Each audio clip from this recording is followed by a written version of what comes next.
साथ संगत जी, प्यार से कहना धन वेंकार जी। आज जहाँ ये समागम का दूसरा रोज और कल सुबह भी वो शुरुआत में सेवा दल रैली का रूप, जहाँ सेवा का महत्व एक रूप उस तरह भी कि एक ड्यूटीज पे पूरा साल सभी लगे रहते हैं और वो सेवाओं में व्यस्त, और कैसे वो चाहे एक छोटा सा रूप ही, पर वो कितना खूबसूरत, कितना मीनिंगफुल कि एक जीवन में इस दातार ने तन मन धन जो भी सौगात दी, कैसे हर एक चीज़ का ध्यान रखते हुए ये एहसास में कि इस ब्रह्म ज्ञान से निराकार जीवन में आया है, तो जो कुछ भी है उसका ख्याल रखना भी हमारी जिम्मेवारी है। जिस तरह ये शरीर को भी स्वस्थ रखना है, एक अपने मन को भी पॉजिटिवली रखना है, और ये आर्थिक रूप, ये धन दौलत, घर, ये जो भी कारोबार कामकाज है, उसमें भी कैसे फिर ये जिम्मेवारी बनती है कि एक एक जो भी रूप है उस माया का, उसको पॉजिटिवली लगाएं, सेवा में भी लगाएं। तो जिन्होंने तो सदुपयोग किया, इस जीवन में एक मोल डाल लिया, वो तो परमात्मा से फिर जुड़ के इस निराकार में हर पल रहकर ये जीवन को वाकई ही वो साल्वेशन, ये मुक्ति मोक्ष, ये जीते जी ही प्राप्त कर लेते हैं। और फिर चाहे जब मर्जी ये दातार प्राण ले भी ले, तो जो उसी अवस्था में जी रहे हैं इस परमात्मा में ब्रह्मलीन होके, तो शरीर का साथ छूटने के बाद भी इसी में ही ब्रह्मलीन ही रहते हैं। तो बात वही जो संतों ने हमेशा समझाई, आज भी संदेश हमने ये सुने कि इस जीवन को जी कर ही एक सही तरीके से जीना है।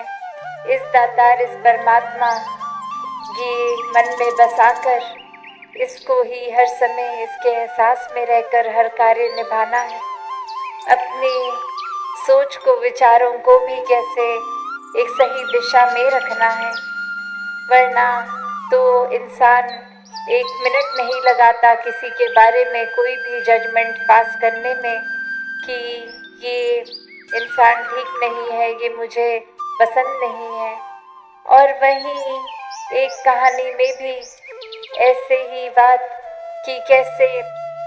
एक इंसान चाहता है कि वो संसार में सबसे खूबसूरत, सबसे नायाब एक ऐसे चेहरे का स्केच बनाए जो बहुत ही रूहानियत का, एक जो रूहानियत मासूमियत से भरा ये चेहरा हो, और उसको उस आर्टिस्ट की इच्छा स्केच करने की, और बहुत वर्ष खोजने के बाद एक बहुत ही प्यारा सा चेहरा उसके हिसाब से, जो बहुत दैव्यता ये रखता है, वो इनोसेंस झलक रही है उस चेहरे में, और उस बच्चे को बोलता है कि ये आपका चेहरे का स्केच मैं बनाना चाहता हूँ। और अब कुछ वर्ष बीत गए, वही आर्टिस्ट के दिमाग में आता है कि इतना जो चेहरा एक मैं बना चुका हूँ, जो लगभग मेरे हिसाब से एक परमात्मा के चेहरे जैसा ही इतना प्यारा, और अब मैं बनाऊंगा एक ऐसा चेहरा जो बहुत ही शैतान के करीब का, इतनी ही उसमें एक ईवल, एक बहुत ही बुराई चेहरे से ही छलक रही हो। और अब वो इंसान सोचता है कि ऐसा चेहरा तो जो हैवान का रूप जी रहा हो कोई, उसी का होगा। और कैसे वो दिमाग में आता है कि ये जो गलत काम करते हैं, हैवान होते हैं, वो तो जेल में ही मिलेंगे। तो मैं दुनिया भर की जेलों में कोशिश करता हूँ कि मुझे मिले ऐसा चेहरा जिसको मैं स्केच कर पाऊँ फिर। और अब ऐसे ही वो कुछ जेलों में जाने के बाद जब एक जेल में आता है, और वहाँ वो हैरान हो जाता है कि जो बच्चा इतने साल पहले वो मासूमियत से चेहरा भरा, वही वैसा ही कोई प्यारा चेहरा उसी इंसान का नजर आ जाता है जेल में। और वो हैरानगी की बात कि यहाँ तो मैं बहुत ही एक दीवान, एक ऐसे चेहरे को ढूंढने आया, और यहाँ तो ये चेहरा देखने में बहुत ही एक ठंडक महसूस हो रही है। तो बात वही कि एक दिमाग में कुछ विचार धारणाएं हम ऐसी बना लेते हैं कि ऐसी चीज तो इस जगह पे ही होगी, ऐसी चीज तो यही है, अगर किसी का चेहरा अच्छा है तो वो एक नेक इंसान की तरह ही होगा। पर बात वही कि ये शक्ल आकार वो तो जैसा है सो है। बात वही है कि हम कर्मों में कहाँ खड़े हैं, हमारी सोच कैसी है। यहाँ भी जैसे इस इंसान ने एक सोच लिया कि एक शक्ल जिसकी बुरी है वो बुरे काम ही करेगा तो वो जेल में मिलेगा, पर वहाँ तो उसको सुंदर शक्लें भी मिल रही हैं। तो बात वही, हम कैसे अपने जीवन में भी कोई भी वजह बना लेते हैं जहाँ एक इंसान से हमें कुछ एक उम्मीद है, या फिर हमारा सोच उस तरह का है कि हम सोचते हैं कि वो इंसान ये कर सकता है, ये नहीं कर सकता, या एक खुद ही जज कर दिया उस इंसान को, उसके लिए डिसाइड कर दिया कि ये अवगुण होंगे उसमें या ये गुण होंगे उसमें। तो कैसे सिर्फ ये अपनी सोच विचार धारणा से ही हम बहुत आसानी से किसी को कोई लेबल दे देते हैं, कोई उसके आगे एक ऐसा ठप्पा मार देते हैं कि ये तो ऐसा ही है। और जब उसकी वजह में सोचें तो बस इसलिए घोषित कर दिया क्योंकि हमें ऐसा लगा। तो बात वही कि हम अपनी सोच में कितने तंग हैं, ये नज़रिया, ये दृष्टिकोण हमारा कितना, ये नैरो माइंडेडनेस हमारी, वो एक छोटे से दायरे में बात रहने वाली। और यहाँ खुद जब सोचें कि अपनी तो लाख गलतियाँ करने के बाद जो कुछ पता भी लगती हैं, हम कैसे अपने दिमाग में खुद को दलील दे देते हैं कि हाँ ये गलती तो मुझसे हुई, पर ये वजह थी मेरी गलती की, ऐसे तो मैंने नहीं कर दी इस कारण के वजह से। और वही सामने वाले इंसान ने अगर कुछ गलती से भूल से कुछ ऐसा किया जो हमें ठीक ना लगे, तो उसकी माफ़ी मांगने के बाद भी इतने पक्के होते हैं कि हम तो जीवन भर इस इंसान को माफ़ नहीं करेंगे। और वहीं अपनी गलती पे तो एक सेकंड नहीं लगाते कि वो खुद हम ओवरलुक कर देते हैं, और दूसरे के टाइम इतना बड़ा एक मैग्नीफाइंग ग्लास की तरह लगा के फिर बारीकियों में जाके चीज़ को इतना खोद कर निकाल कर इतनी बड़ी राई का पहाड़ बनाना जैसे। तो कैसे हम बहुत जल्दी एक अपनी चीज़ों को तो, अपनी कमियों को तो नज़रअंदाज कर देते हैं, और दूसरे इंसान में कमी ना भी हो तो हमारा दिमाग कैसे कोई कमी तो निकाल ही बैठेगा। बात वही कि जब ये निराकार परमात्मा ने सोच दी है तो उसको पॉजिटिव ही रखें, मन में इमोशंस भाव आने की क्षमता रखी है, तो कैसे हर एक के प्रति प्रीत प्यार सत्कार आदर विनम्रता ऐसे प्यारे भाव रखें, हर किसी के प्रति फिर ये परमात्मा से अरदास, ये क्षमा का भाव रखते हुए हर एक के प्रति रखें कि किसी ने कुछ किया भी तो ये बेनिफिट ऑफ द डाउट देकर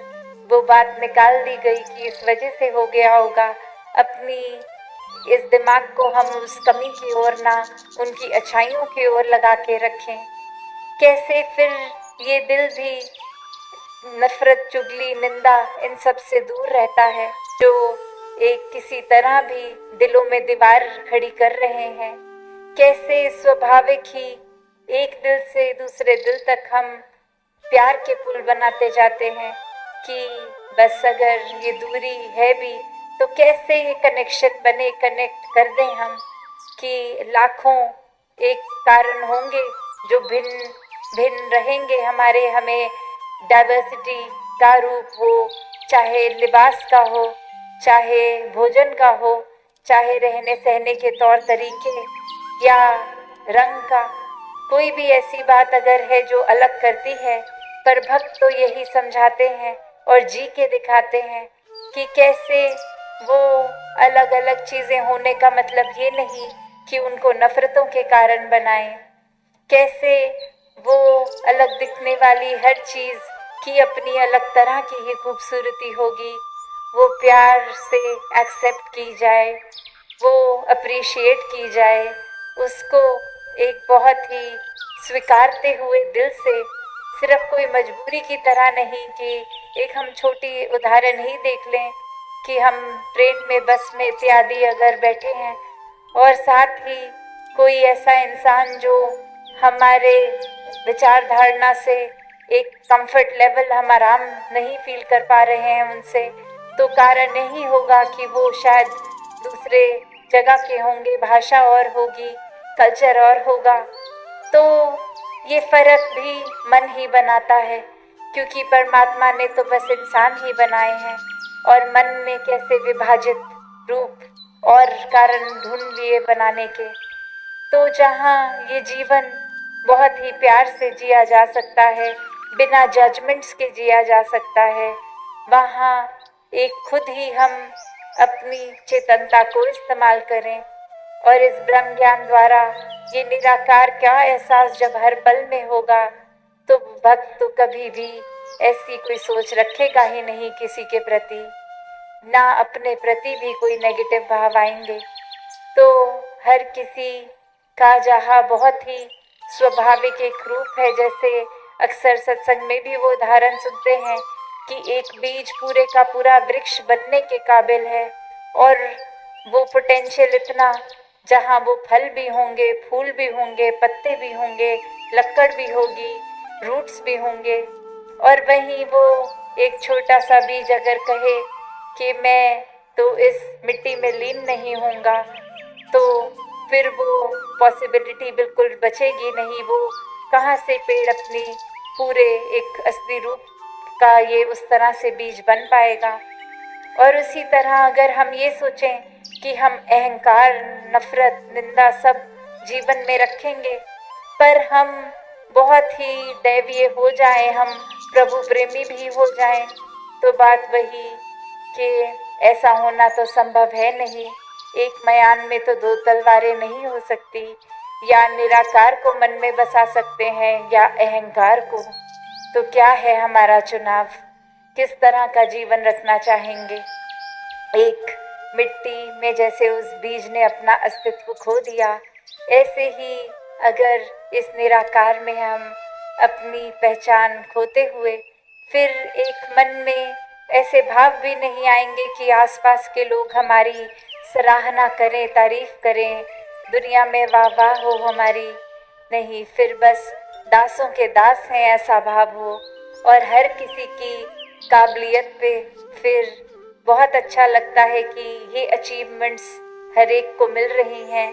एक नफरत नहीं जन्मती कि हमने तो ये अचीव नहीं किया, दूसरे को कैसे ये उपलब्धि मिल गई। नहीं, ये मन हर एक की खुशी में खुश रहकर खुश है। तो ऐसे ही भाव भक्तों के होते हैं, ऐसा ही जीवन भक्त जीते हैं, और हर एक में वो क्षमता है कि जब जीवन मिला है मनुष्य रूप में, तो ये मुक्ति के हकदार भी हैं। तो वो क्राइटेरिया सिर्फ यही कि कैसे अपने मन को एक सरेंडर करके, इस परमात्मा को प्राप्त करके, हर पल इसके एहसास में जीकर वाकई ही भक्ति को करते जाएं। अपने सारे काम काज, रिस्पॉन्सिबिलिटीज भी बहुत सहजता में ही फिर निभा लेता है भक्त। तो दातार हर एक पे कृपा करे, भक्तिमय जीवन, सेवा, सुमिरन, सत्संग से जुड़कर इस निराकार पे आधारित ऐसा जीवन हर कोई जीता जाए। साथ संगत जी, धन निरंकार।